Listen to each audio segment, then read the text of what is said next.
Welcome back to another exciting episode of No Quest for the Wicked. Gentlemen, I have 2 questions for you. Are you ready to rock? Yeah. Yeah. And more importantly, are you ready to roll? Yeah. Ready to roll into a war zone. Yeah, well, party is still an option. Yeah. It's we're not taking it off the board yet. Yep.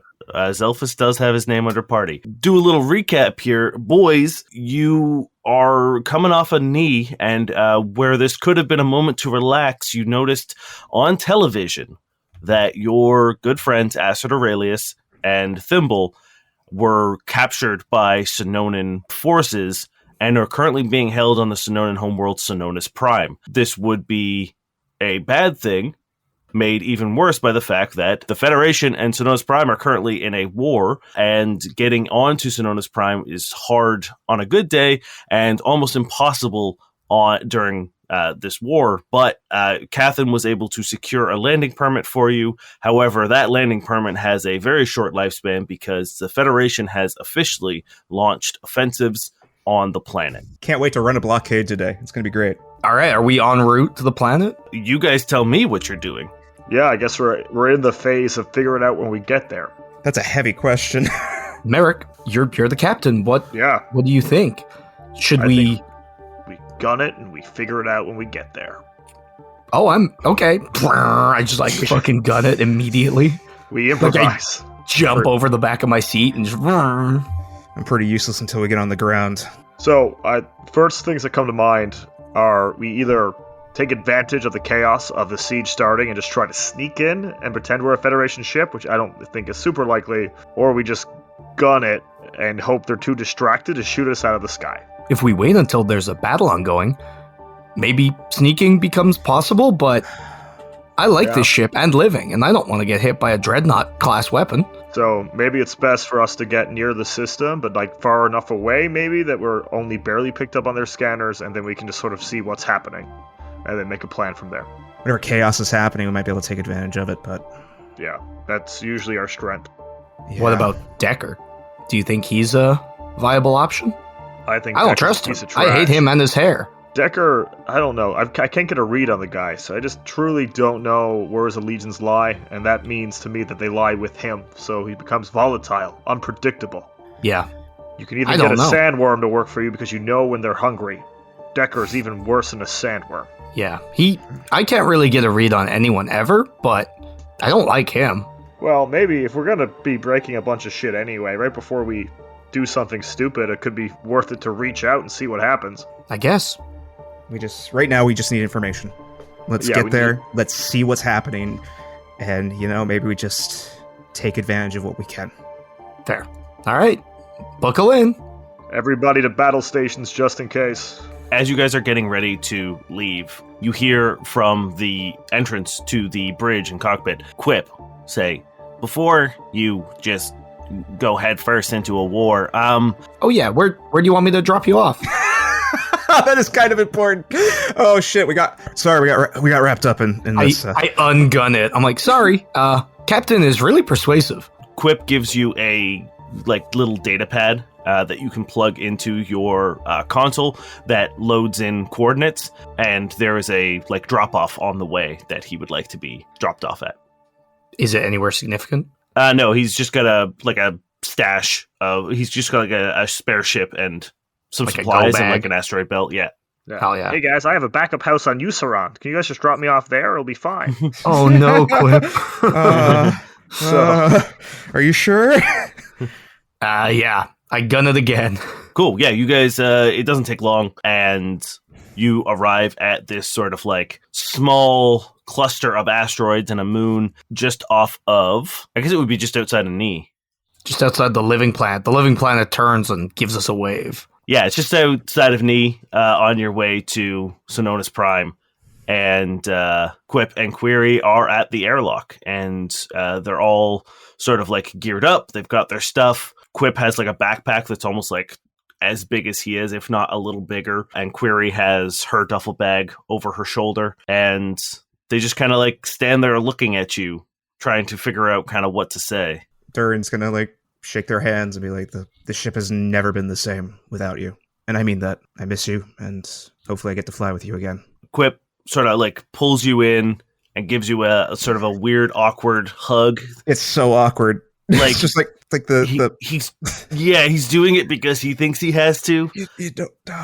I guess I think he wants me to, so I kind of do it. I'm gonna scoop them both while this is happening. I'll lift them both up. Look, thanks for being family. And I like squish him. I like hobble over towards Query if she wants to get involved. Oh yeah, she meets on the other side and beats you in. I'll bet they love it. Query does. Oh yeah, no, but I bet Durin's absolutely loving this. Yeah, it's something. It is something. He's reaching for his fucking like dueling sword. When you put them down, Query gives everyone like a little hug and a thanks for saving her ass. And Quip looks at you, Merrick, and says, "All right, Cap, keep them safe." Before Query leaves, I'm just gonna be like, "Stay with it. You'll get there, and I won't forget our promise." She smiles and she puts her forehead against your head, and you feel sort of like a thought enter into your head of you, like it's sort of like you in silhouette with a smaller silhouette as well, just kind of like somewhere nice. It's really faint and it's really hazy and it's really sort of like unformed, but it is her trying to use her telepathy, but not quite back yet. Is that real? Is that somewhere else? Or is that just a nice thought? Just a nice thought for now. Well, I love it. Thank you. Yeah, if there's anything else you guys would like to say or ask, they are ready to go their own way. Do we know where Query said they were going? They're just leaving Casamal. So them and Vale are both bailing the system? Yeah. Vale's getting Amara out, and Quip and Query are also getting out. Yeah, enjoy life, you two. We'll make sure you have all the time in the universe to enjoy it. We'll all meet back for boozy milkshakes once you're back. This is the part where Victor would say, "Don't be a hero," but all I'm going to say is do whatever the fuck you want. Have a good life. Quip laughs at that. You guys part ways. You see them get into a small, very unassuming ship and disappear off into the drift. And you guys are free to do the same on your way to Synonus Prime. I'll miss them. They'll be okay. We'll make sure of it. So much cleaner with them around. I can try put my mugs away. You've got to clean them first, Cody. Cody's just like looks confused. Let's do this, I guess. Done it immediately. Merrick's head like hits the front of his chair. I wasn't belted in. Okay, yeah. You guys enter into the drift. And it's you guys are like one planet over, so it does not take long at all as you pull out of the drift just far enough away from the planet that you get sort of a full snapshot view of what's going on.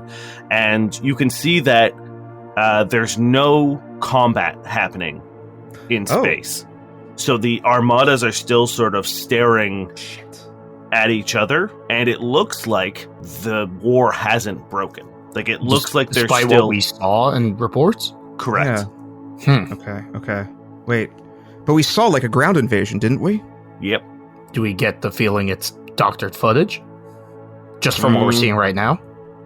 That's a possibility, but from what you're seeing right now, it's hard to say if it's doctored or not. What you're seeing right now is that they are still in a stalemate and are kind of like in the Cold War phase of this, like just staring each other down. You see the Ministry of Defense ships, these huge, well-maintained and like top-of-the-line ships. But then on the other side, you see the Synonan Armada. It almost puts the Ministry of Defense to shame.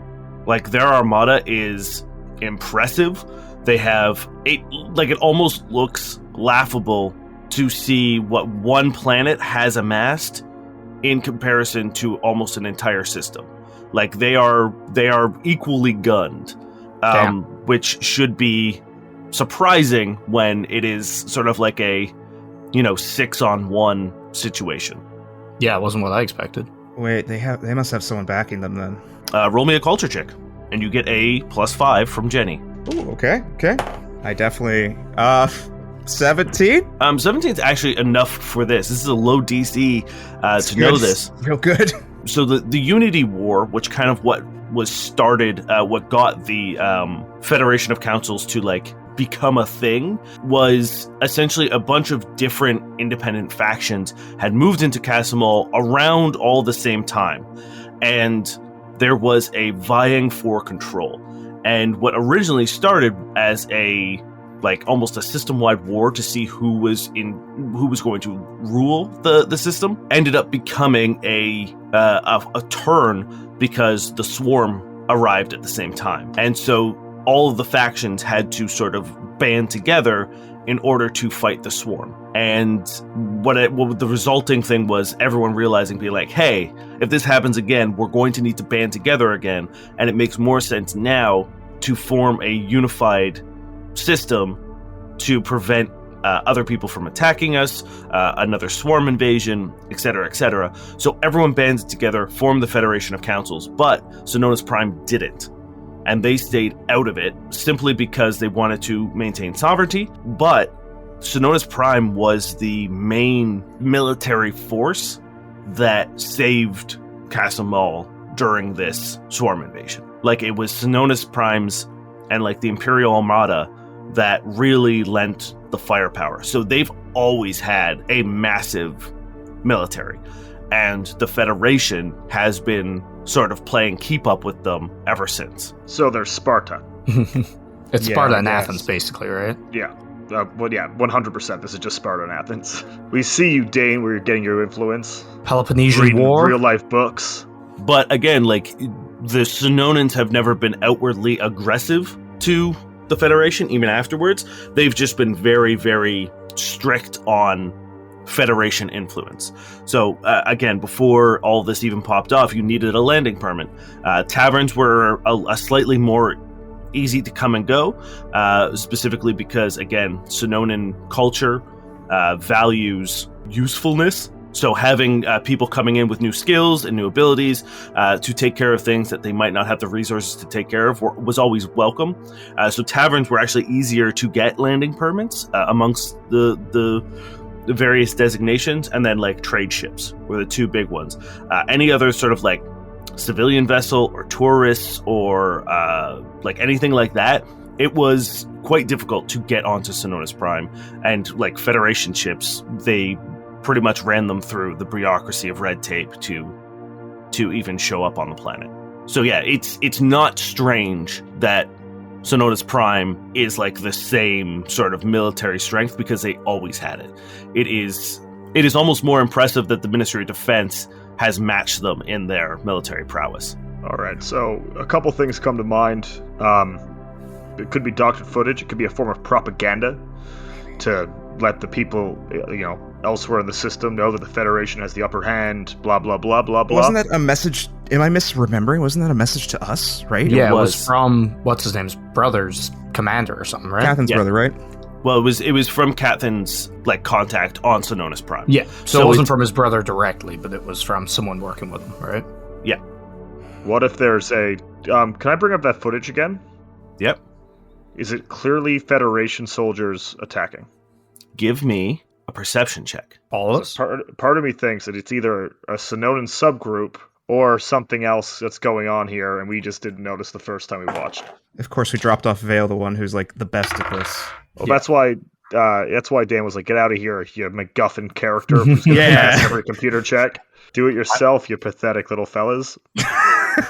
So if this is the line of logic that you want to follow, I will take perception checks, I will take computer checks, and I will take culture checks. Okay, so it's a 21 perception. So I'm just going through the footage frame by frame, looking for something that shouldn't be there. Okay. I got a 28 perception. I'll take computers then. All right.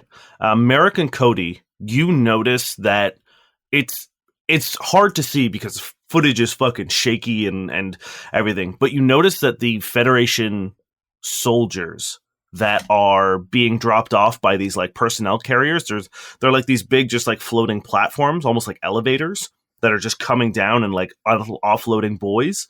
All of the Ministry of Defense soldiers seem very big. So there's Synonans in... Nope. Are they Synonans Sharkrillos? Vesk? Synonans are medium creatures. These are large creatures. What have we dealt with? Are they frickin' mutants? Are they sharkrillas? Could be Sharkrillas? sharkrillas? You will have to give me. You can't just yell things. Are at they? me, I boy. got 28. That's a perception. You can tell they're not sharkrillas. You can tell that these are humanoids. They are people, but it's strange that all of these people are large creatures when sort of like the majority of the system are medium creatures. Does my 35 in computers confirm they're sharkrillas? Don't waste it on that, Terry. Ask a different freaking question. You're 35. I'm examining the footage with my computers check. It's basically what I'm doing. Your 35 reveals that this footage is not doctored. This is nothing. There's no altered footage on this. Captain, whatever's happening right now, whatever this footage is, it's real. Yeah. It's either a separate force, it's Mazo, it's Goop, it's... What was her name? Penny? I don't know what it is. It's as in who frickin' knows. Okay. My only next thought is I think now we have to call Decker and see if he picks up and see if he knows what's going on. At the very least, he'll know we're around. So either way, we'll just have to fucking zoom and hope for the best. Do we pretend like we don't know? Like we don't know what's going on? Just casual, like we're just here to get to the planet and do some things, or well, Astrid was on the footage. He knows our connection, and that's our weakness. Shit, he does know our He might also feel, if he's not completely evil, he might feel like he still owes Astrid something. So maybe he'll let us go in to save her. Or maybe he'll think we'll just die and he wants that and he'll let us go. Also, weren't the Sarkeesians large? Are they Sarkeesians? Give me a culture check. Oh, don't the Sarkeesians have wings? Well, that's a nat 20 right there. You can see, despite being in uniform, that seeing the Sarkeesians on the Ark, yeah, these look like Sarkeesian mercs. Cadrical's eyes. We've been spending so much time talking about Penny and Azim, we forgot about Cadrical's eyes. Oh shit, you're right. The third party that's been involved in this big old stew of evil that we've got brewing. And you also know that, like, the Goop Synonans on Usaron used a Sharkrilla. Yeah. It's been Cadrical. We know nothing about Cadrical eyes. I mean, as soon as the name Penny came up, it kind of took all our focus, you know? Haven't forgotten, they weren't involved in the last We didn't know thing, they were involved. I think, unless they were. Okay. Okay. Rehash. What do we know about Cadrical eyes? Nothing, really. Cadrical was a dead god, is that correct? To refresh everyone's mind, because it has been a bit since we've talked about it, Cadrigal was a god that he's known as the covetous god. And what ended up happening was he fell so in love with his people and became so obsessed with protecting them that he essentially created a, like... prison. Yeah, around his people. It was a means of protecting them so that no one could come in, no one could leave, and it was just him looking after his people. However, he felt so safe that he ended up falling into a sort of like perpetual slumber. And what that meant was he imprisoned all these people. Once the sort of like barrier left, a lot of people got the fuck out and they're like, this is our chance to leave. But there's still people who believe that like his protection was a bounty, a boon, it was a good thing. So there still are people out there who try to lure people back into his protection. But Cadrigal's eyes seems to be a off splinter of sort of that philosophy.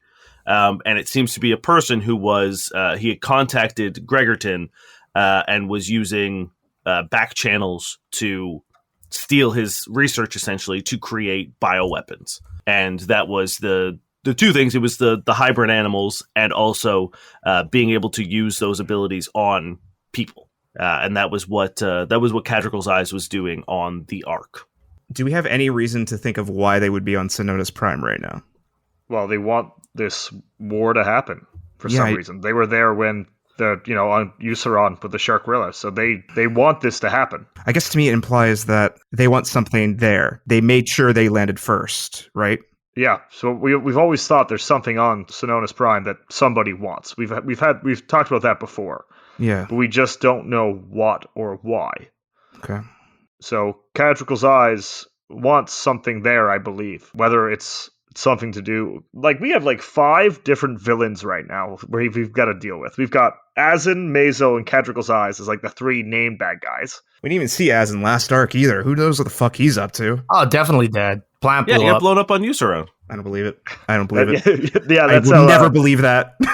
Your smile gives you away, dude. A part of me, my initial thought was that the Valai were the original people captured by Gadrical, and then they finally got out and started doing good stuff, and then he woke up and was like, oh, they're gone now, and they're all dead, and now I'm pissed. But I don't think that's true, because I think Gadrical doesn't give a fuck.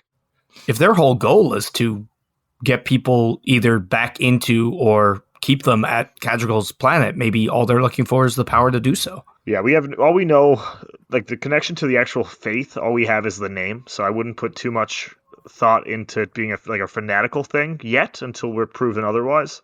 That's fair. Until there's like some kind of like slobbery priest. Yeah, all we know is that this person works in the shadows and is using Sarkisian mercs to do a lot of their dirty work. Okay, I guess are we up for calling Decker, or do we just want to do something stupid?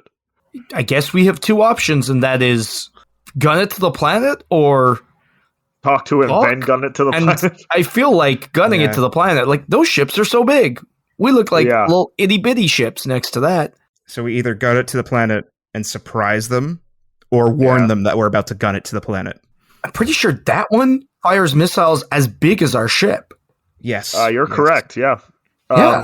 So are we looking at like a 360 coverage here, Dane, of ships? I don't know, like tactically, probably, but cinematically, no. I'm imagining sort of like they're all sort of on like a crest of like, or one arc of the planet, and then the Ministry of Defense is like on the other side, and it's just sort of like them staring at each other. Short Jack. Yeah, you're an illusion magic man now, right? Yeah. I mean, like, yeah. Could you make the whole ship invisible? Damn. I mean, like, it was kind of impressive when I did it with the chest, but I guess I could try. We're gonna make a phone call, so you have got a little bit to think on that. And I'll support you with some of my own Solarian juice if that helps at all. But that's just something we might have to attempt. Can't say that to a teenager, Harry. Yeah, Jesus. My Solarian juice. Wait, how old is Short Jack? Short Jack's like 17. Okay. Well, I'm on a list. Merrick's like 18 or 19 or something. Like, once again, Merrick is not You can't be that young. Hey, no, I refuse. There you go. Yeah, no, his pilgrimage is for teens. So he left when he was a teen, and it's only been like 2 or 3 years. So he's like 20. Your 20 tribe and the desert has just aged you, but you feel 40 to me. To make sure that the Azin stuff isn't bad, I'm gonna say you have to be at least like in your 20s. Okay, I'm 22. I'm 22 years old. Or we could make Azin extra bad, just saying. Oh, no. Taking advantage of a minor, that's pretty bad. Now, are we winning double best villain, or are we getting best villain award stripped from us? Okay, so we have, just to jump past all of that, so yeah, Short Jack, think about all your family's history, go into a meditation, get ready just in case, all right? Like I taught you. You see him, once again, you hear him like just tear off down through the ship and then like rummage around in his room for things. Oh yeah, because gravity was his thing anyway, right? Yeah, he seemed to have a natural proclivity towards the graviton side of things. There are definitely graviton abilities that do invisibility. Come on, Short Jack, let's go. Do we just start easy and say that we were given a permit to land and that we're just running it by him so no one shoots us? Why even call Decker? We can just call, like, the people who are in charge of, like, who comes and goes from the planet. Just like, we have permit to land. We're all good. Just go. They have no reason. The reason I'm thinking calling him is because he seemed like he knows Astrid's there, and he knows how we care about her, and I think he owes her a little bit after what happened before. He felt bad at the very least. So I'm just thinking, if the off chance is anything good in this guy, we can guilt him into letting us get by somehow. Or we play both sides against each other, and no one will want to break the stalemate just for us. Yeah, so I think we have to like systematically figure out how we're going to lay our cards down. Step 1, call Decker. Yes. Step 2. If it goes wrong, patch in a Synonus commander. Okay. Step 3, profit. Okay. Step 2 was going to be let him know about the Sarkisian invasion he probably doesn't know about. Okay. I'll bet he does know. Well, that means he's a bad, bad man, and then we can just put him on our to-do with list. To do? I'm trying not to say murder. I pull out the to-do with list and see how much, and getting ready to write on it before we make this call. Are you gonna give him your juice? Yeah. Who else is on our to-do with list? All right, let's make the call. Let's do it. Let's go. All right. Connect me to our last connection with Duggar. Decker? Duggar? Yeah. That's what I've written down. Guys, I think this is our worst episode for names yet. It is. Yeah. Yeah. I find it endearing. Okay, yeah, you reach out to Decker, who has given you his sort of like number because he offered to help in hopes to make up for the fact that like that your buddies were killed, as far as he knows. He doesn't know they're alive. Yeah. Oh, we can use that. Yeah, as far as he knows, he doesn't know that your crew survived. So yeah, there's a brief moment of connecting, and then an answer. And it is Decker, but he's not in his office. He's on a ship. And he says, the persistence. What can I do for you? You know why we're calling Decker? Yes, I suppose you've seen the footage of Astrid? Correct. Yes, I assumed that it was only a matter of time before you came for her.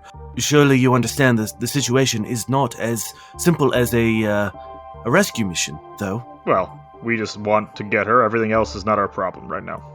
Right, but you understand that if we, the Federation, let a independent vessel enter into a currently militarized zone, that would be seen as an act of aggression. We have a landing permit. From Synonus Prime. Yes. You see he, like, stops for a second and is doing sort of, like, bureaucracy, like, math in his head. And he says, well, I suppose if you have a landing permit, then you would be able to get through their blockade. I do not know how well I can convince our side, however, to simply let a civilian vessel through. What's it gonna take? A guarantee that you get Astrid back safely. Of course. If you can promise that, the brass will have no option. We can't go in and rescue her ourselves, and she is a leader and a figurehead amongst the Federation of Councils, so it would be seen as a win to retrieve her and her assistant. We have connections that I'm not going to go into details about, but we have a good line on how to contact and find her. Let them know that we're the best chance they've got of getting her back without turning this into a full-scale war. Okay. Give me a brief moment, and let me see what I can do. And you get put on hold. We really need a goop detecting device or something, you know? Do you think now would be a good time to ask him why Astrid's on Synonus Prime, or do you think he would even know? I think it's worth bringing up if we get the chance. Because I'm trying to think whether or not we should bring up the Sarkeesians. Like, I'm leaning towards no. At this point, it's going too well. Yeah. The screen comes back, and Decker is finishing a conversation with someone and turns around and says, we have greenlit you to break our blockade, but we need to let you know that you will receive no assistance from the Ministry of Defense. When you are on that planet, you are alone and acting as a independent contractor. If you get into trouble, no one will come for you. That's how it's been the whole time for us, Decker. So, why was she gone? Who sent her, Decker, before we go down? I wish I knew, but as you previously saw, Astrid and our relationship is icy at best. So, she didn't exactly keep me in the loop of what she was up to. But whatever reason she has, it must be a good one to take such a personal risk. I believe that she may be the key to make sure that this war does not turn bloody. All right. Stay away from anything silver, Decker. What? I'm trying to think if Decker knows about the... he must. Yeah, no, he would know about the liquid by now. Yeah. He nods and says, I wish you good luck, and I'm sorry that I, once again, cannot do as much as I'd like. One last thing, Decker. There's a third party involved, and I just cut the channel. He just calls back. He's like, hello? Oh, we got disconnected. I don't know what's up. What did you say, a third party? While they're talking, I want to go over to Durin. Oh, yeah. He's getting mission ready. This is probably the most focused you always see him, like, right before going down. I don't want to interrupt you, but all this has me worried, and Astrid and Thimble being down there without talking to us doesn't make any sense. We've checked that the Sarkeesian footage hasn't been doctored, but we haven't checked that hers hasn't been? I believe we did, didn't we? Did we? No. I don't think we did. Can you look at it just to stop me going crazy? Because I can't help but feel like people know they're important to us. Feels like we're being drawn into a trap or something. You're not wrong. Let's pull up that footage. Maybe you're rubbing off on me. No, good. That's the type of sense we want. As like pat you on the back. It's like good. Let's get the footage. That's what we need. Can we check it, Dane? Yeah, absolutely. Computers. Computers will help determine if it's doctored or fake. I'm gonna help. Ooh, getting all my good rolls out early. What was your help? It's a 28 to help. Fantastic. That puts us at a 30. Cool. Once again, you can tell that this footage is not doctored. This is authentic footage. If you want to because you guys didn't really investigate the footage, you're welcome to do other checks if you want to try to discern any more information here. I'll do a perception, I guess. Yeah. Of course. There we go. 17 perception. With 17, you're able to sort of go through frame by frame, and now that you're actually picking it apart, you see that they are being they're being escorted once again. It's them, it's two guards at the front, them with two guards on either side of them, and then behind them is Cathin's brother. And they're being escorted down this long walk towards a fairly imposing building. Are they cuffed? Wait, is the building something that Cathin recognizes? Just to make sure, I'm just making sure everything is legit. Cathin looks over and he says, "Yeah, that's certainly looks like a detention facility of some sort." And to answer your question, Merrick, you'll have to give me a perception check. It's hard to see. The footage is blurry and shot from a distance, and Cody did not roll high enough to determine. 24. That is high enough to notice that they are not restrained. Yeah.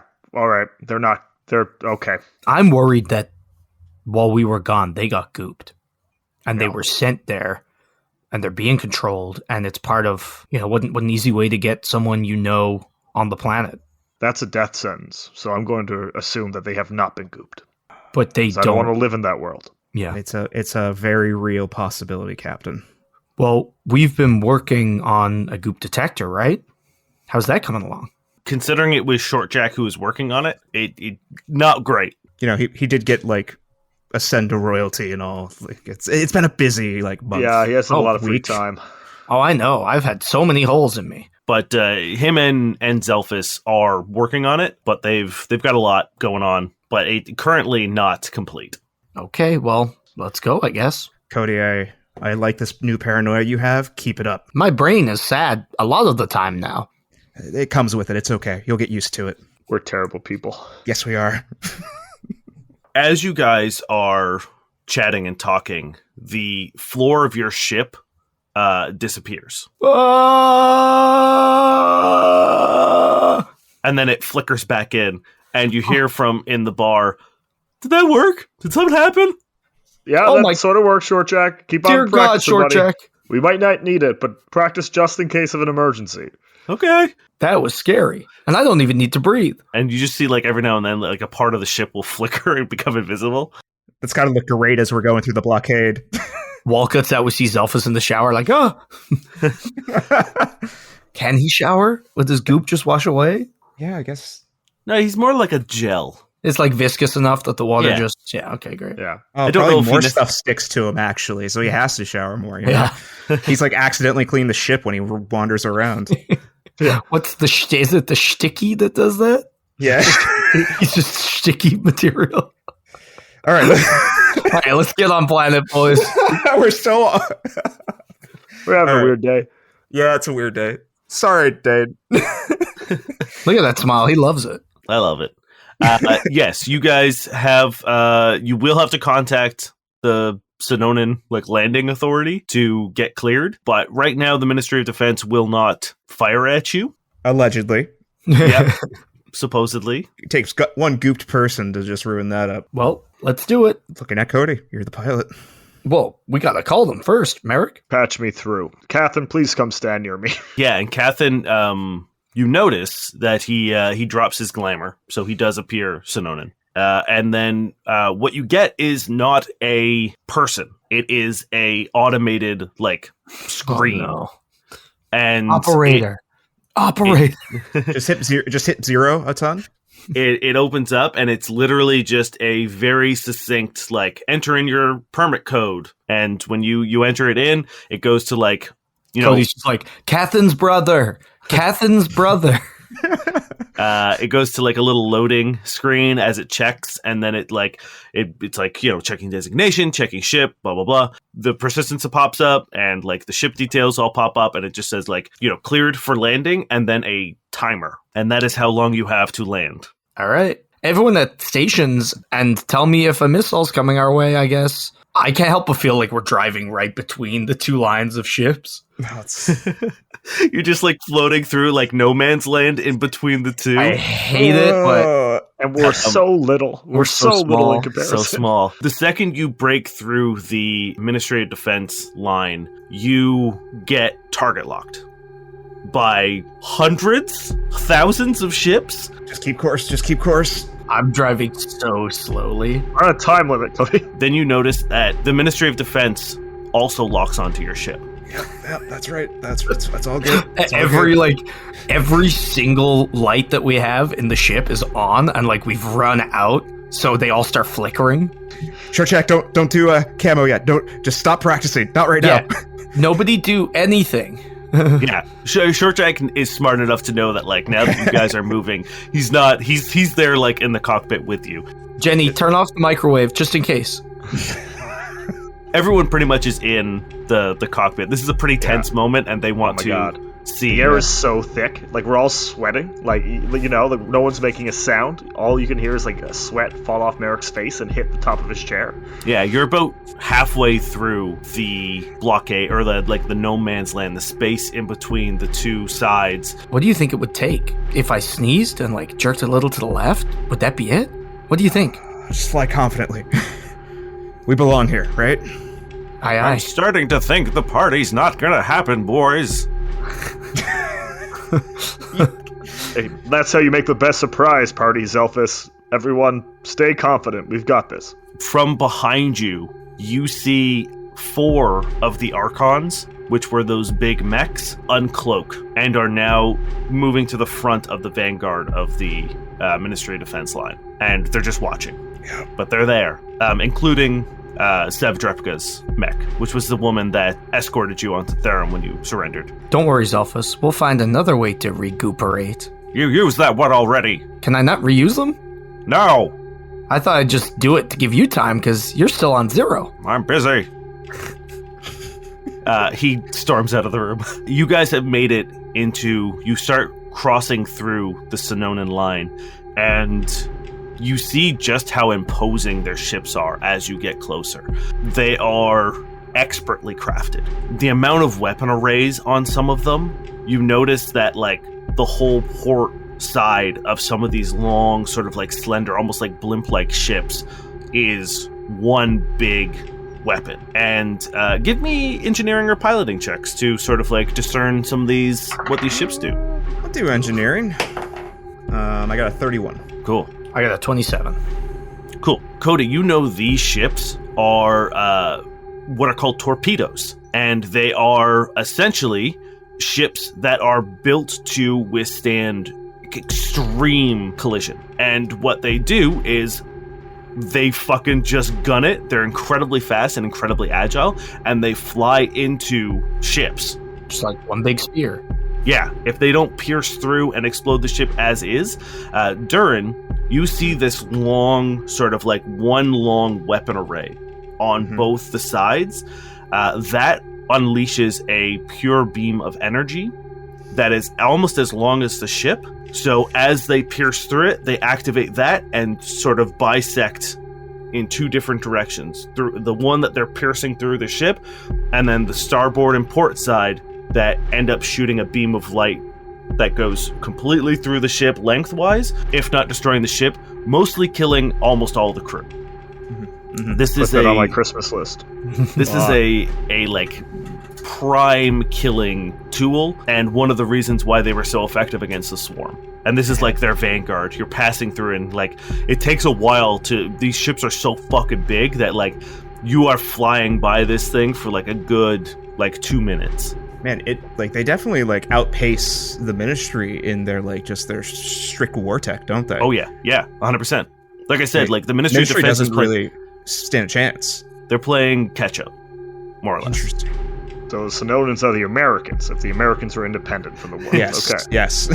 Who spend insane amounts of money on this shit, yeah. Yeah, and you go through, and then you see sort of like dreadnoughts, and then you see a bunch of cruisers. You see their back line are these small, nimble fighters that look almost like a star shape with their weapon arrays in points behind them, and they are meant to essentially just outpace all of their enemies, fly in front of them, and then unleash a barrage from in front. It's scary. It's a lot of realizing just how strong and imposing the Synonan army is.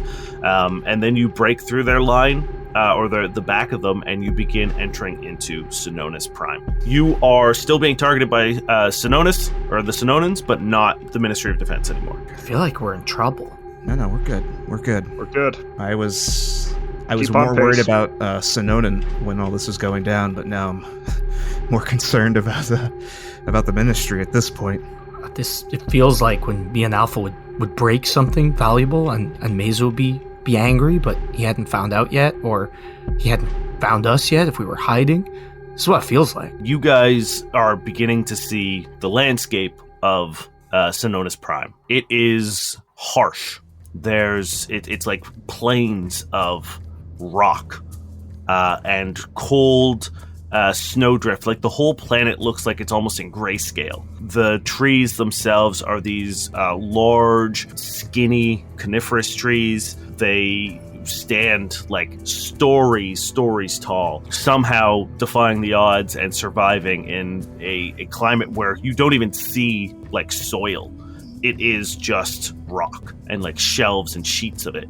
But these roots are bursting up and breaking through the slate. In the distance, you see a city, and there is a huge palace that sits at the center of it, with these curved dome tops that have been painted in a like or seems to be maybe a mosaic of different colored tiles, and that is sort of the only burst of color you see in the landscape. But you're currently flying over a forest, and you get a notification that you are being targeted from a whole new set of anti-air weapons from the city. I love like the second the Federation dip off and like half the lights go away, I'm like, phew, and there's like do they all just fill back up again. Yeah. I bring us down slowly. And So as you do, find out if the party's about to happen. yeah, you are meant to rendezvous outside of the city with a small force of Synonan soldiers to surrender. And there is a small sort of like outpost with a landing pad and a couple buildings. And you put down the persistence easily, no trouble. And as you get to a certain altitude, you realize that you are no longer being targeted by anything. And as you place it down, you see a couple of Synonan soldiers walking out. All right, we're going to surrender. That's the plan. Everyone, listen to what they say. Be polite. Be courteous. Just so I know, because when we pitched the idea for the landing permit, what was our purpose for being here? Being a tavern, right? Okay, that was it. It was just be tavern, just do some missions for Synonus Prime. All good, right? Yeah. Okay. Just making sure. Want to get my story straight. The Synonan soldiers are wearing these tight black sort of like operative suits with silver steel plating and armor.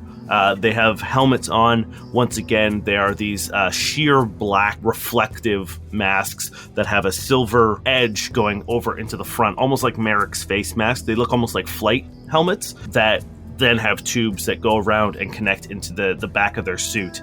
And there is holes at the top for their horns. But give me some perception checks. Okay. Definitely Sarkeesians. I got 22. Great. Both of that is enough to know that two things. These Synonans don't have horns, and the uniforms look a little tight because they are large. But the permit was legit. They've been infiltrated, and I guess, Captain, we can't just shoot them, right? What the fuck is happening? Okay, everyone, we're gonna have our own surprise party in a little bit. So let's be prepared for that. Don't give up your weapon until you sort of have to. Wait for my signal, and we'll play it by ear. Okay? Why don't we invite them on the ship, and then we just throw them in the cryo chamber? Kath and Synonans have their own language, correct? Yeah. Okay, when we get out there, try speaking Synonan with them, and if they fumble right away, we fire. You can see he doesn't love the idea, but it's not that it's a bad idea. There's something else happening. What's up? What do you think, Captain? Nothing. It's fine. You know this planet, you know everyone on this here way better than any of us ever do, so you have to speak your mind. Whatever's on it is important, vital information. I'm just not the biggest fan of this look. Of us killing Sarkeesian mercs pretending to be Synonans? No. And he points to himself. Oh, you can hide it then if you'd like. No, even if he hides himself, it'll make it even more surprising and might catch them off guard more quickly. Right. I think it's going to be helpful. We'll say you're a translator. Durin, why don't we get you up on top of the ship with your cloaking device, providing overwatch while we make this meet? No, it's a potentially good idea, but right now I don't know what this is going to look like. Like, this could just be all's good, but probably not, I guess. Well, if it's not good... Last thing we need is for it to be this is all normal and fine, and oh, look, why do you have a sniper on your ship? That's why you use your cloaking device. Yeah, but then we have to wait for Durin to come down and join us. Yeah, let's just do this. Let's talk. Let's go then. You're the captain. All right. Cool. You guys are going outside? Yeah. Just the three of us and Catherine. That was going to be my question, was who you wanted to bring with you. Okay, great. The three of you and Catherine head outside. The port drops down.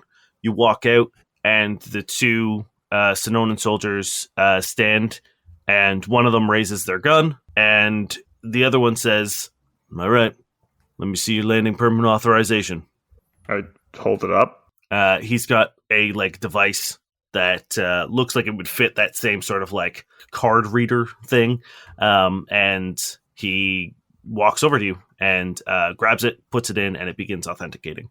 And then Catherine sort of gives you guys a look to see if that you want him to speak Synonan. Yes, Captain, yeah. I'm leaving it to you.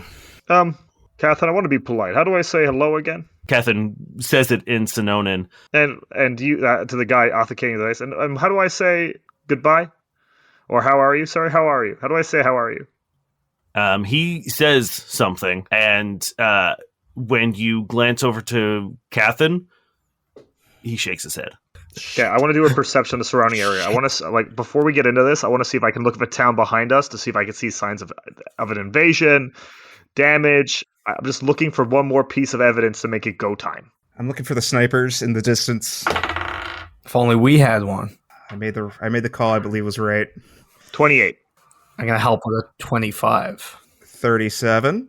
Cool. Oh, Jesus. 37 definitely reveals that there are two people currently attempting to hide. They are actively trying not to be seen on the roof of the outpost. And you can also see that there is a couple people in the building as well. And then you can see that there is someone circling around one of the other buildings trying to get to the Persistence. And how many are right in front of us? There's two in front of you. Okay. The ones that are hiding are not in Synonan gear. You can clearly see that they are Sarkeesian.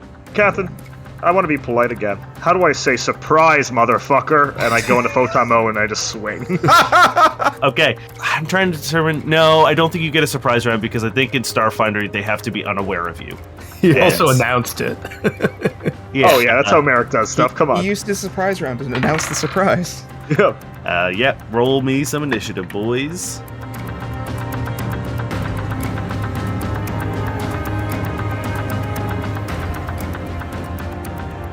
Hello friends, Space GM Dane here to do the things. First and foremost, we hope you are enjoying the episode. We have things to talk about, sponsors, and all that good stuff that we got to do here. Also, some really exciting news. So if you skip this, don't. Stay tuned. We got something for you.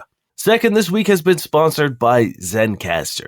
I talked about it before, but Zencastr is the whole reason that you're hearing this show. We have dudes all over our lovely country. We have Ryan is across on the other end, the East Coast. Terry lives in another city. Niall and I are the only two people who live in the same city. It would be very difficult to do the show if it wasn't for something like Zencastr. It is a all-in-one podcasting studio where we can all just jump on. We record the show. We don't have to worry about backups or losing any progress because even with a slow connection, you've got crystal clear audio quality and backups that are saved on site. Zencastr makes it incredibly easy for us to get together, record the show. It is stress-free, it's worry-free. It makes the whole experience very easy. In fact, I'm recording this break in my studio, which is a closet, as you know. And then I'm going to literally walk into my living room where I edit the show and download the files all from there. I don't need to do any transferring. It's all right there. You can access them on any computer as long as you just log into your account. Using Zencastr is now super easy to record a podcast. Log in using any browser, start recording a high-quality podcast episode right away. Record studio-quality sound and up to 4K video with your guests. Feel a sense of zen knowing Zencastr's multi-layered backups ensure that you always have your recording in the highest quality, even if your connection is unstable. If you've ever thought of starting your own podcast and then realized that you need a bunch of tools and services and platforms, well, those days are over. Zencastr is an all-in-one podcasting platform. You can create your podcast all in one place and then distribute to Spotify, Apple, and other major destinations. Go to zencastr.com, that's zencastr.com/pricing, and use our code NOQUEST, and you'll get 30% off the first month of any Zencastr paid plan. Once again, that is zencastr.com/pricing, and use our code NOQUEST, and you'll get 30% off your first month of any Zencastr paid plan. We want you to have the same easy experience that we do for all of our podcasting and content needs. It's time to share your story. Also, with Christmas just around the corner, which is crazy to say because it doesn't feel like the year has gone that far yet, but Christmas is creeping. It's creeping up on us. And if you're looking for a excellent gift for the TTRPG player in your life, or maybe just a little something to spoil yourself with, we've got an excellent offer from our friends over at Misty Mountain Gaming to save yourself 10% off the entire store for all of your holiday shopping needs. Head on over to mistymountaingaming.com, browse to your content, find an incredible dice set or a cool accessory, whatever you want, and then use our code NOQUEST10 at checkout to save yourself 10% off. Once again, that is NOQUEST10 at mistymountaingaming.com to save 10% off anything in the store. And finally, the exciting announcement, we're going to be at PAX Unplugged this year at the beginning of December. We are doing something there. We aren't allowed to say what yet as of this release, but we will be mentioning it and announcing it as soon as we are allowed to, and the best place to stay up to date with these kind of things is on our Discord. So head on over to noquestcast.com, click the Discord link, you'll be invited in, you'll be welcomed in, you'll be part of a kick-ass community. I know I say it, but I absolutely mean it. And we will do announcements when we can do our announcement for what we're doing at PAX. I will say keep your Friday open if you're going. Also, if there's a group of you guys going and you are interested in maybe meeting up or doing a meet and greet and saying hello, we can try to coordinate something, and we'll do that once again in the Discord. So if you'll be at PAX Unplugged this year and you want to say hello, and we would love to say hello to you, join the Discord and we'll figure out something that works, and we'll maybe try to do a little meet and greet. And finally, if you'd like to support the show, please consider heading on over to our Patreon. We are currently doing a giveaway until November 30th, until the end of the month, where all new and existing Patreon members on any of the paid tiers will be entered into a draw to win $100 and $50 at Misty Mountain Gaming. I already talked about holiday shopping over at Misty Mountain, so why not get a sweet little gift card for your purchase to kickstart your spending? Once again, all you gotta do is be a new or existing Patreon member on any of the paid tiers, and you will be entered immediately and automatically into a draw, which we will be announcing after November. That's it for this week, friends. We hope you enjoy the rest of the episode. Hello everyone and welcome to 5 Gyms in a Trench Coat. Excuse me? Yeah? What's that? You want to know what 5 Gyms in a Trench Coat is? Let us tell you. It's the adhesive that keeps the fragile pieces of my sanity together. Well, okay, Jesse, what it actually is a narrative-driven TTRPG actual play where 5 friends take turns weaving stories through the tabletop game of their choice. Of their choice. Each season? Each season. That's pretty cool. I disagree. Oh. I feel it's the adhesive. So, like, you guys aren't all in a trench coat? No, we're definitely in a trench coat. How does that work? Get her.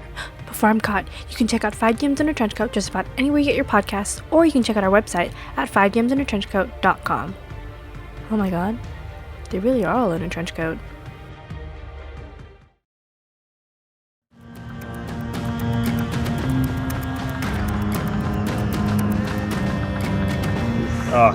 Niall, I wish I took that ability that let me use my words as a weapon. Even though it doesn't seem that good, it seems so on flavor. It's just Eric. so on flavor. Well, I guess Cody's also surprised because I didn't roll great. I didn't roll great either. Mine's not great either. You're in the 30s, aren't you? No, it's actually not great. Oh, I thought you were being cheeky. All right, what'd you get? I got a 12. Okay. I also got a 12. Oh, hey, better than you all. I got a 17. Who wants to go first between you and Merrick? I'll give Merrick. Okay. Cool. They're all gonna go first. We all just die here in this landing field. There are 2 attacks coming for Cody and Merrick. Actually, no, I think these 2 attacks are coming right for Merrick. That is a 32 EAC. 32 EAC, I believe, is going to do it, yeah. Okay, and that's a 31 EAC. Yep, that will both hit. You take, from the first shot, 17 points of damage, of fire damage. And then the second shot, these are coming from the snipers on the roof.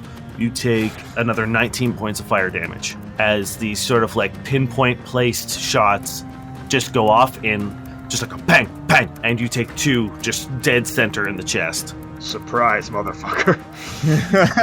2 more people run out of the building, and they're also going to take 2 attacks, this time targeting Cody. That is a 33 EAC. Yep, that'll do it. That one is going to miss, because your AC is 29, right? EAC? Yeah. No, 28. Either way, it's low 20s, so it's not going to hit you. You take 21 points of fire damage for the first shot. Cool. The 2 guys in front of you, they both pull out grenades and throw them at all 4 of you. Oh, God. So you're all going to have to give me a reflex save, please. What the Oh, nat 20. Sweet. I got a 25. My highest save, and I wasted a 20 on it. We haven't done combat in so long, I have to remember where all my stuff is. That's going to be a 21. Okay. Y'all succeed, so Durin, you're going to take no damage. Okay. The boys, you're going to take half damage. You guys take 6 points of piercing damage. Oh, you notice not all that goes through. And then you take an additional 9 points of piercing damage. You notice not all that goes through. Don't have to say that every time you take damage. But I shall. All right. That is their turn. You see 2 more other guards come out of the building, and they're using their whole round to close in on you. Okay. And then you lose sight of the dude who was sneaking around the back. Oh, there's too many things happening. It is Durin's turn. Cool. All right. So to give you a landscape, a view of what's happening right now, you have 2 guards in front of you. They just fucking hucked grenades at you. Okay. You see that there are 2 other sort of like ground boys coming out of the building. There was a dude you saw sneaking around the back. You don't see him anymore. There's 2 snipers on the roof of the outpost, and then 2 snipers on the ground as well. Okay. So many boys. So There's a lot of boys. Total of 9 boys right now. Holy shit. Okay, cool. All right. Since I'm the one that has more range, I'm going to focus on the snipers. Yeah, just pull out my sniper rifle. Just go into a kneeling position. And the ones that came out of the building that are on the ground, how far away are they, would you say? They're at like 60 feet. 60 feet? Oh, okay. Okay. What about the ones in the building? How far away are they, would you say? They're not much further. They're just like a little bit further back on top of the building. So I'd say like 80 feet. Oh, all right. Fair enough. Okay, cool. So yeah, taking aim at the ones on the building, I think is where I'm going to start. And I'm going to take a shot. Okay. Are you trick attacking or just shooting? It's just a sniper rifle. You can't trick attack with them. Right. And they're too far for my range of my pistol anyway, so not great. I guess a little awkward with a 14 to hit That one of them. does not hit. Yeah, I guess that's my turn for now. I'm trying to think of what else to do, because I guess pulling out the gun would have been a move, right? Yeah. Aiming, yeah, okay. That's very short turn. That's Okay. it for me. Merrick, it's your turn. I'm going to go on my comms and say, Short Jack, Selfish, Jenny, this one trying to approach the ship from the rear. See if you can spot him with the cameras. Okay, we got it. I'm going to go for the guy right in front of me. My first attack is going to be 21 KAC. That hits. 36 points of damage is higher, so 23 KAC. Oh, yeah. 37 points of damage. God damn. How far is Cody away from me? Cody's like right beside you, I will say, if you want. Okay, then I will not set everything on fire. You can tell me where you want me.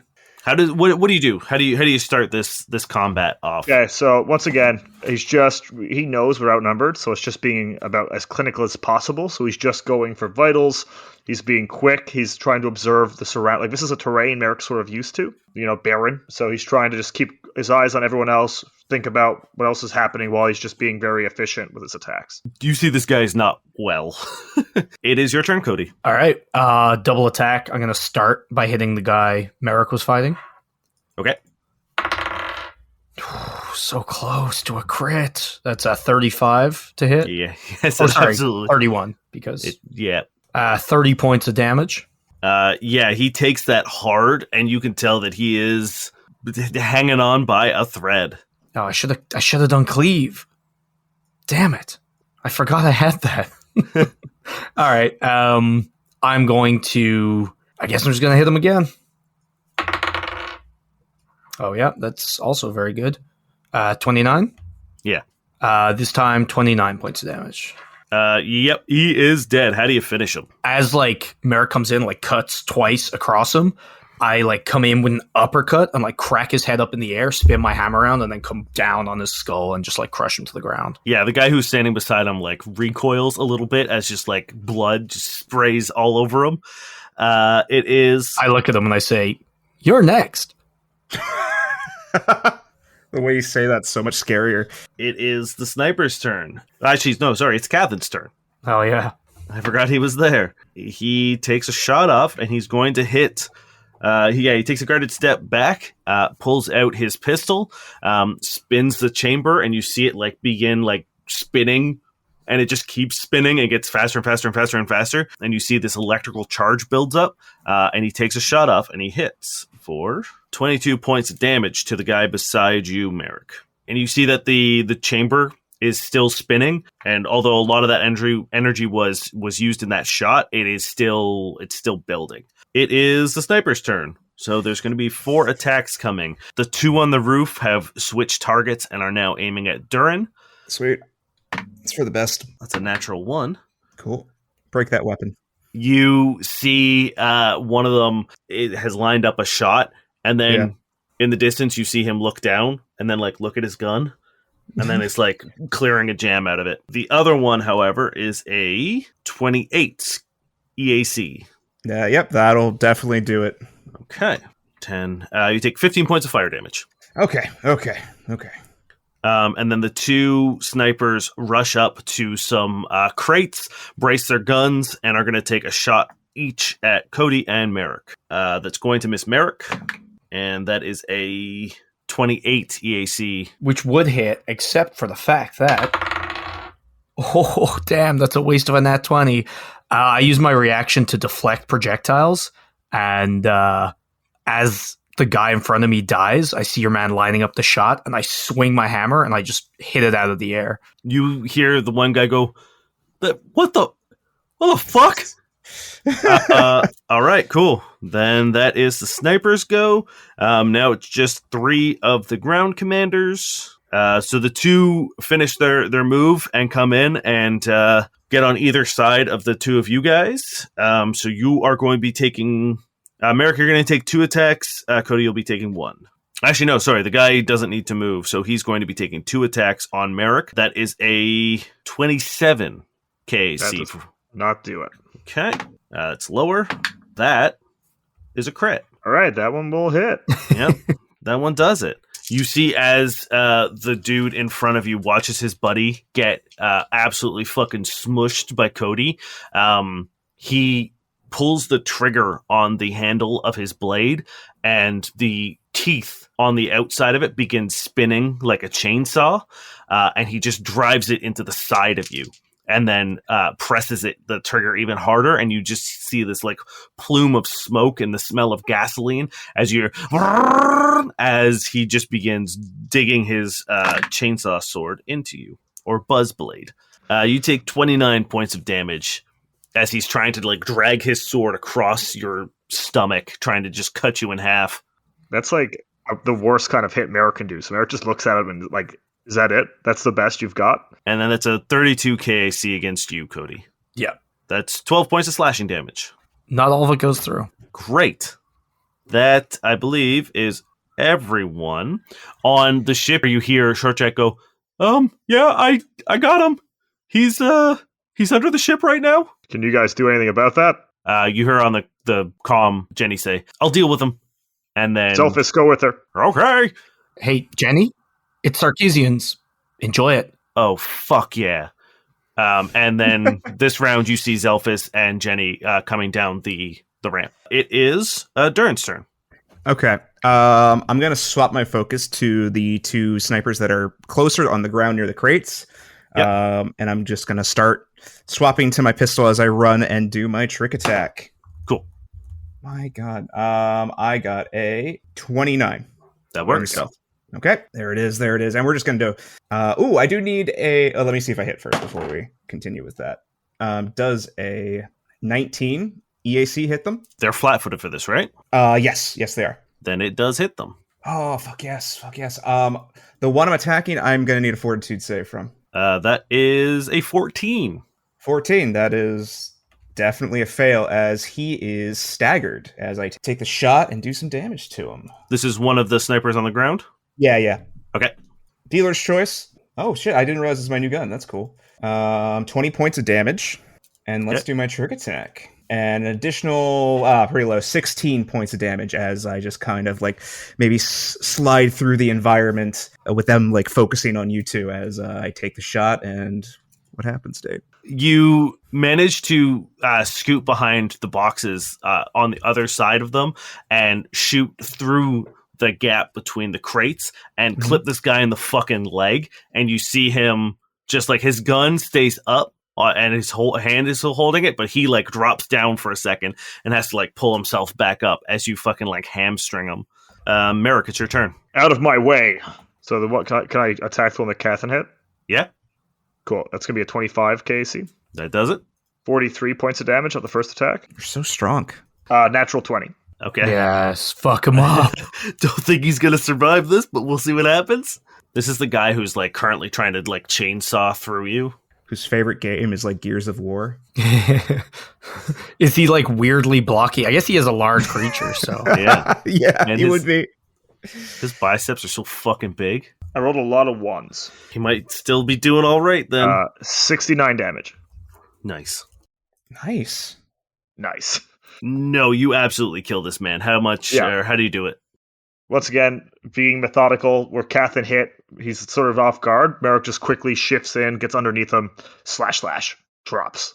His chainsaw or his buzz blade hits the ground and then like goes zipping off into the distance as the teeth catch the ground and just like propel it off into the...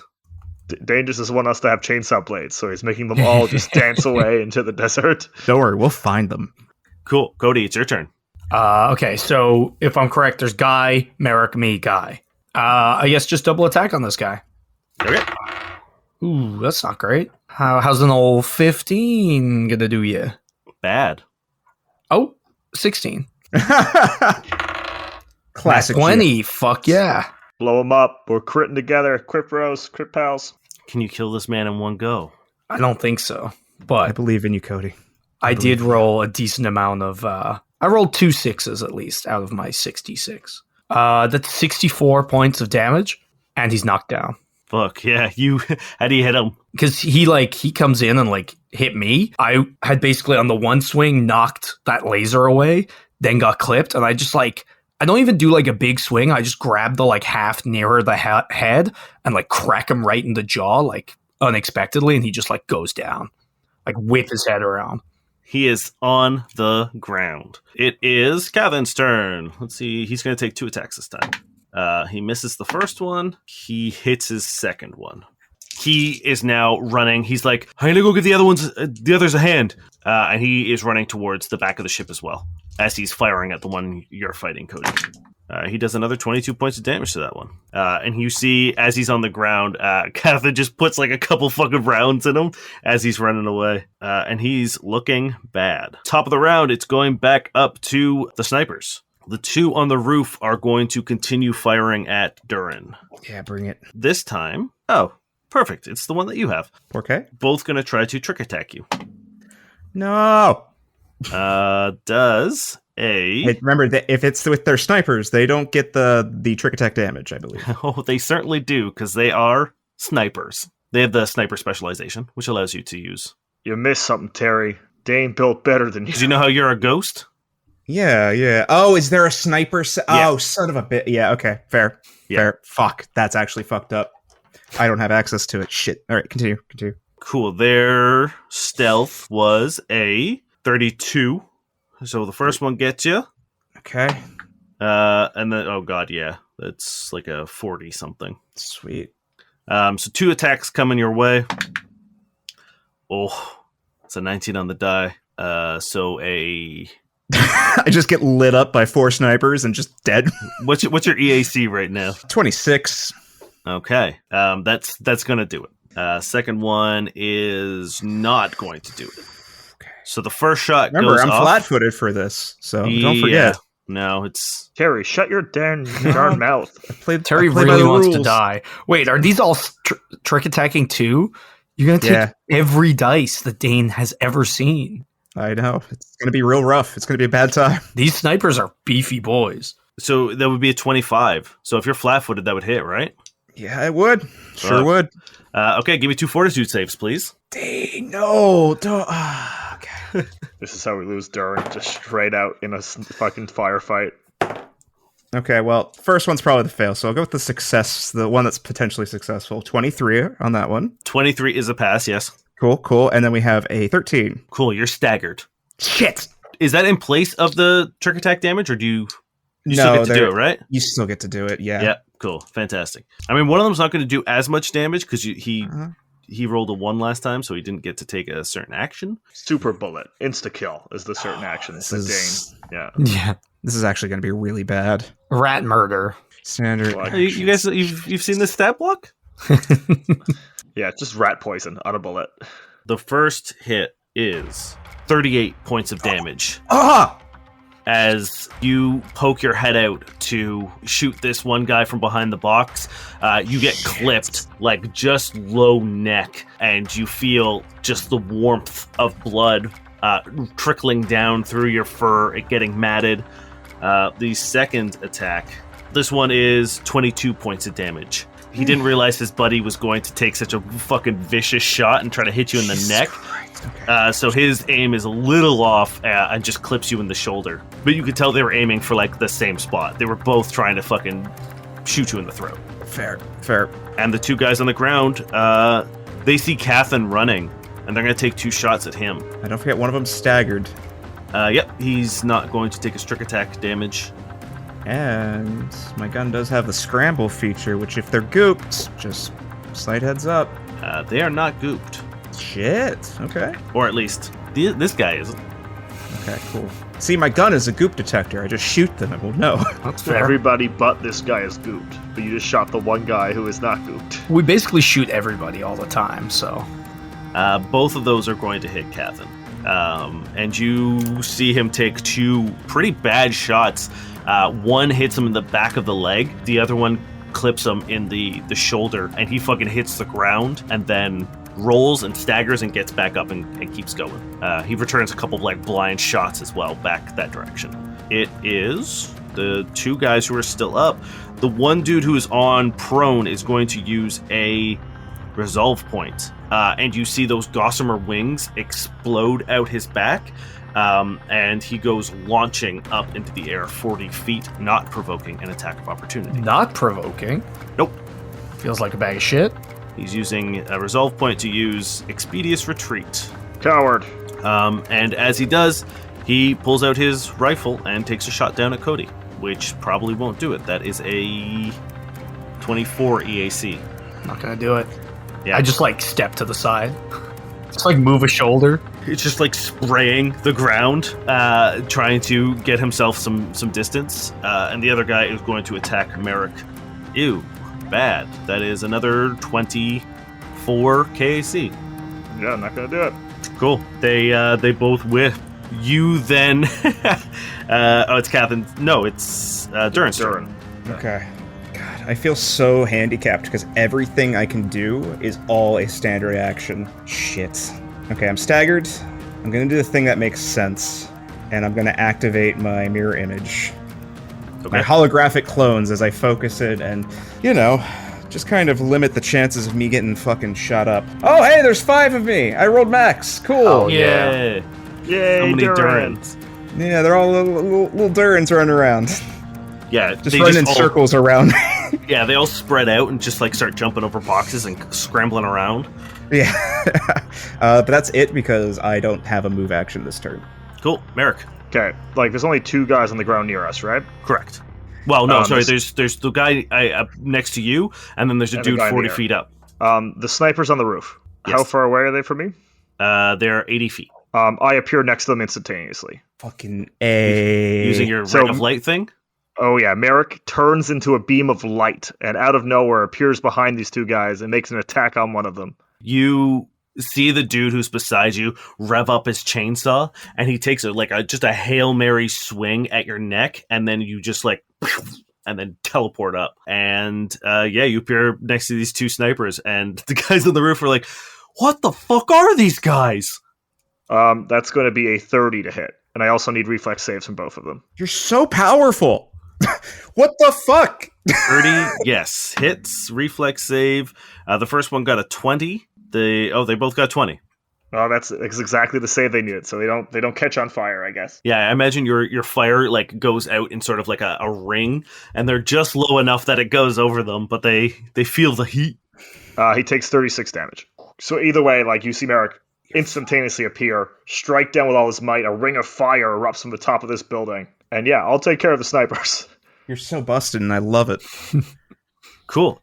Cody, it's your turn. So there's a guy 40 feet directly above you, and then a dude 10 feet away from you. How hurt is the 10 feet away guy? He hasn't been touched. Okay. Durin, can you take reactions while you're staggered? Yeah, it doesn't say I can't. Oh, wait, you can't take reactions. Yep. Okay, cool. I'm going to 5 foot away from the guy who's 10 feet away from me. Yeah. Mm-hmm. As I stow my hammer, and I'm going to aim my rifle up in the air and fire twice at... Oh, I can't 5 foot away if I'm doing that. I was going to... Wait, I can't stow my hammer if I don't move. I'm going to just do 1 shot then. You could drop it. Yeah, dropping it's I could. And then use a free... no, you'd still have to move action to take his... You could still drop your hammer. I think you should. 24 to hit. EAC. Yep. It's going to be 14 points of fire damage on the guy flying up. Okay, he's in a very, very bad way. He's still going? You could see his wings fluttering, and he's barely keeping himself up. It is Catherine's turn. He makes it around behind the ramp where Zelphus and Jenny have gone, and you see him just stop, stare at what's happening. You see an explosion of red lightning, and then Sarkeesian scream and start running as a red electric hand grabs him, and then you see a big goopy blue hand grab him on the other side and pull him back underneath the ship. That's fucking horrifying. I love it. And you hear Jenny just yelling an incredibly colorful amount of profanity. If you need something to shoot, Catherine, I just point up at the guy who's fluttering. Yeah, he literally turns around, just yes. He starts walking back towards you guys, and he steadies his arm, spins the chamber, and takes a shot off at the dude up top. He hits, and he does enough damage, even if he rolls minimum, to kill this guy, and he just puts a bullet through this guy's fucking chest, and you just, right beside you, Cody, you just see him poof, hit the ground real fucking hard, dead. Captain's I my assume favorite. it's just really casual. Like he just turns corners, like okay, and like without even looking, just. Poof. Yeah, cool. So to give you a lay of the land, we're back up to the top. There's 2 snipers on the roof that Merrick is currently fighting. There's 2 snipers who are currently hiding behind boxes on the ground. And there's 1 dude on the ground next to Cody. The 2 snipers on the roof are going to use both use a resolve point and use expeditious retreat as well, and they both fly up 40 feet in the air. They're going to take 1 shot each at Merrick, but it's going to suck because they don't have any of their boosts on. That's also a 5 on the dice, so that's going to miss. Oh, the guys up top, they're shooting at me?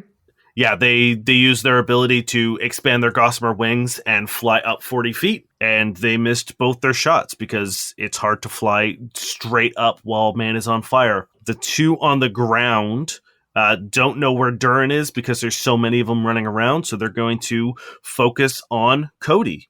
Well, you mean they have multiple Durin targets, so they should really be shooting at them. It's true. They also have that ability, so they know. They know it's a waste of bullets. They're going to do 2 trick attacks on Cody, or at least attempt to. Hate that. Okay, first one succeeds. This one doesn't succeed. Well, that's good. So the first one is going to try to hit you for a 29 EAC. You're flat-footed. Cool. I'm going to try to deflect this one as well. Oh, fucking that one. No, dude. You're so confident that you try to do like a flourish with your hammer to knock it out of the way and just completely mistime it, opening yourself up to a big, big hit. That is the worst use of resolve point I've ever done. Okay, the first attack coming in at you, Cody. Please give me a fortitude save as well.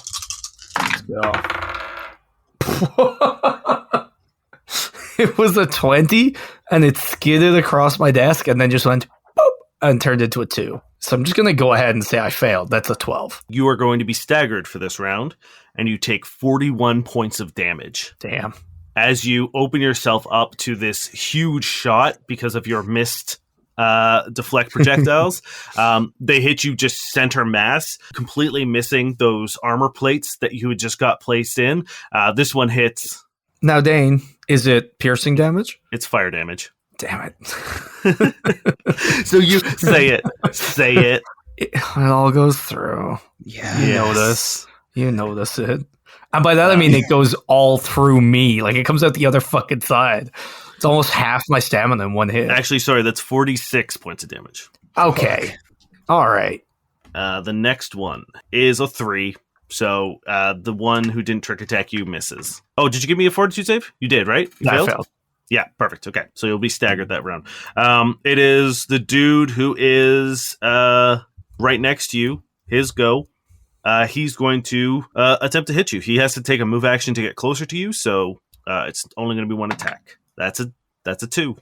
So nice. He comes in, and you get hit with this fucking shot so hard. He comes down with like an overhead swing, and you stagger back, and he just completely misses. And is like, once again, the buzz blade catches into the ground and like almost like jerks him forward. It is Durin's turn. I just realized something. Remember how I was flat-footed that one time? Mm-hmm. Turns out I'm immune to being flat-footed. That sucks. Yep. You see, Terry, you're the one who mentioned it again, too, when you didn't have to. No, I have the ability to, I'm immune to being flat-footed completely. So, either way. Was it one of the box snipers that took that huge chunk out of Cody, right? Yes. I want to take my focus on him, and all 5 Durins are just going to rush in, pistol ready, being stealthy as fuck, with a 27 stealth. Yep. Okay. He's flat-footed for this attack, allegedly. And I got a 28 to hit. Yeah, that hits. Okay. One second. I want to see what I want to use for this. What sexy ability do I want to do?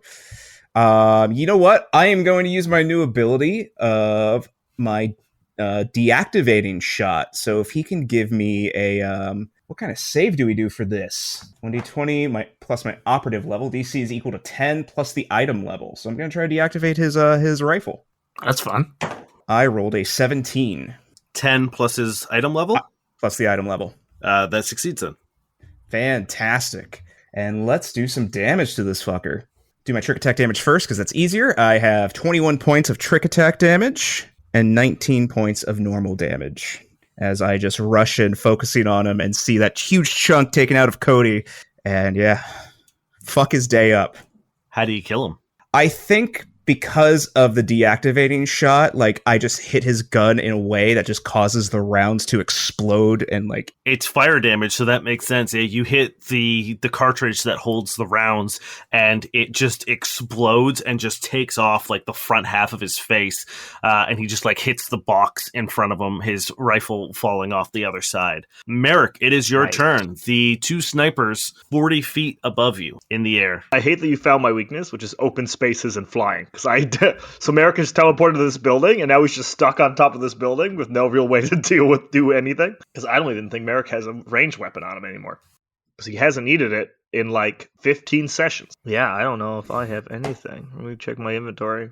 Can't you supernova them? I had to use my Zenith Revelation to teleport. Fair. So I have to wait another 3 turns. So I thought I was being real smart, and then Dane outsmarted me.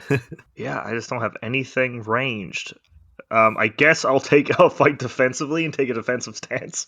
Okay. And just taunt them. Just like you weak, pathetic. You call yourselves mercenaries. You're more like children playing pretend. Give me an intimidate. I will burn you alive. Just a 14. Okay, yeah. They look at each other and just sort of like, it doesn't seem to bother them a whole lot. 12 seconds from now, I will murder you both. Cody, it's your turn. I only have a standard, so I'm going to swing on this guy. 26? Yep. 29 points of damage. Okay. He comes in, like, misses me, and I, like, hit him with the haft, like, right in the solar plexus. Yeah, you see a spray of blood hit the front of the helmet he's wearing. Actually, he's not wearing the helmet. We've already killed those two guys. You just see a spray of blood spray all over you. That is Catherine's turn. He's going to take a shot at the dude you're fighting. Actually, he's going to take 2 shots. First one hits, second one misses. He does 24 points of damage. Oh, yeah. Okay, it is next round, and the 2 snipers that are above you, Merrick, start talking to one another quietly. And then they shout down to the guy on the ground, and they say, "We're calling in reinforcements! These guys are fucked!" And the guy on the ground just says, Yeah, we need more. And then the snipers say, "We're going to bring in... Should we? Yeah, let's bring in air support." Maybe don't. And they pull out a... They don't need to do this. Remote control and press a button. Mm-hmm. And you hear this like weird noise emit from it. It's like a shriek almost that's been recorded on this device. And then in the distance, you hear a mirrored shriek somewhere in the woods. Is that a sandworm, Merrick? Is it a sandworm? You could give me a life science, if anyone has it, to try to figure out what it is. It'll be a very high DC because all you're hearing is an audible sound. A 20. How about a 14? I literally don't have any stats in it. No, you have no idea what the fuck that is. I don't think it's a sandworm. Maybe it's a rock worm or a... Tree worm? Tree worm. I mean, they did say air support, boys. Oh, it's probably a space dragon. Sky yeah, worm? it's one of those flying worms. Cloud worm. Oh my god. Holy shit, they're real. So that was one of the dude's turns. The other one is going to take a shot off at Merrick. I've rolled so many fucking 19s. I don't like that. I rolled a 35. I hate that all these freaking mercs are going to have to fight all fly. My weakness is so obvious. That's 17 points of piercing damage. Now it's just the sniper on the ground who hasn't been touched yet is going to take another shot off at Cody. That's a 27 EAC. Nope. It's going to be the dude next to you, Cody. He's going to swing on you twice. That's a 4. That's a 5. He misses. He just keeps getting his fucking blade stuck in the ground and like lurching him forward. Durin, it's your turn. Yeah, he's just like winded from getting solar plexused. The last one that's at the boxes, right? Was he the one I hurt originally? No, that guy's dead. Okay. I wasn't sure which one I was focusing on or not. So that one I'm going to like rush up, and yeah, I'm just going to use my trick attack, but I'm not going to use a ranged weapon. I am rushing up like my little Assassin's Creed blade, and I'm just going to try to take him out that way. With my stealth being a 31. Yep. And as I rush in, and does a 21 versus KAC hit. He is flat-footed for this attack. It does hit. Oh, yes. Nice. All right, we'll get my trick attack damage out of the way for a nice, sexy 20. And then the rest of it is going to be an 11 points of slashing damage as I guess I jump over the boxes. He didn't see me coming, leap over the boxes and just shank right into him. You manage to like just drive the blade down into his like clavicle. He falls back, you roll off him, and he turns around to face you. And he looks pretty fucked up. It is Merrick's turn. So the guy on the ground, how far away is he from the building I'm on right now? 20 feet. I'm gonna jump on top of him and stab him. Okay. So I have an ability to doubles my jump distance, so I can jump 40 feet without having to with rolling the same DC as it would take me to jump 20 feet. Okay. Oh, so I only have to beat a 10, and my roll's a 12, so I just need to roll Not the dice. roll a 1. A 19. So Merrick, he's done. He's frustrated with the flying guys. He just leaps off the building to the guy who has no idea what's about to happen to him, and I swing down on him as I land. That's not great. That's just going to be an 18 to hit. You are attacking from up top, so you get a +1, and he is flat-footed, so that hits. Yes! 38 points damage. How do you finish him? So once again, this guy has no idea what's about to happen. Like, he is facing out Durin. He's been having this like sniper fight, like what he's used to, and then out of nowhere, he sees a bit of shadow as I jump in front of the sun, screaming. As I come down, and I bring down my Solarian blade just down on top of him, making him a little kebab. It's fucking kick-ass because Durin runs, jumps over the box, stabs him in the neck, rolls off him, and as he's like pushing Durin off, he looks up and just sees you coming down, eclipsing the sun, driving your blade through him, and that is him. He is done. Cody, it's your turn. Before that, I'm going to say, Short Jack, in the ship, reach out sensors. There's something coming towards us. Let me know when you see it. Okay, you got it. Am I still staggered, or is it just a 1-round thing? Nope, you're good now. Hell yeah, double attack. Ugh, this fucking shit. 16 obviously won't do it. That will not hit. Oh, rolled it again. So 2 16s. Well, together, it's a 32. That's right. You have that ability, right? I do have bullshit strike is what it's called. You begin swinging, and he finally gets his blade out and begins just parrying you, and is now using more of his like physical size to his advantage, and he's getting really close to you, so that like you don't have the range to like do a proper swing. You're sort of just like, and he's trying to now just physically overpower you. It is Cathan's turn. He's going to take a shot off at this guy. He's actually going to take 2 shots. That's going to miss. That's going to hit. 17 points of damage on him. He is slowly whittling him down, though. And then it is the sniper's turn. However, in the distance, you see these like pine trees shake. And then they shake a little closer and closer and closer. And a flock of birds come shooting out as they get disturbed. And then a large winged creature emerges out of the tree line with 2 heads and scoops a good chunk of those birds into their mouth and eats them. It flies straight up, spirals, and then nosedives towards you.